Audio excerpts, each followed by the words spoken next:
Hello friends. ఈరోజు video వచ్చేసి carrot halwa. Carrot halwa సింపుల్గా ఎలా తయారు చేసుకోవాలో చూపిస్తున్నాను, చూసేయండి. ఫస్ట్ అయితే క్యారెట్ని తురుముకొని పక్కన పెట్టేసుకుందాం. తర్వాత స్టవ్ ఆన్ చేసుకొని 3 టేబుల్ స్పూన్ వరకు నెయ్యిని వేసుకోవాలి. తర్వాత డ్రై నట్స్ని వేసుకొని బాగా ఫ్రై చేసుకొని పక్కన పెట్టేసుకుందాం. తర్వాత అదే ప్యాన్లో తురుముకున్న క్యారెట్ని వేసుకొని బాగా కలుపుతూ పచ్చివాసన పోయేంత వరకు ఫ్రై చేసుకుంటే సరిపోతుంది. తర్వాత కాచి చల్లార్చిన పాలు 1 కప్పు వరకు యాడ్ చేస్తున్నాను. పాలన్నీ దగ్గరగా వచ్చేంత వరకు ఉడికించుకుంటే సరిపోతుంది.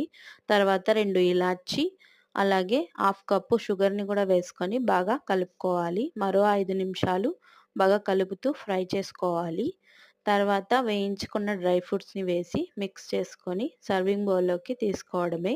ఎంతో టేస్టీగా ఉండే క్యారెట్ హల్వా రెడీ.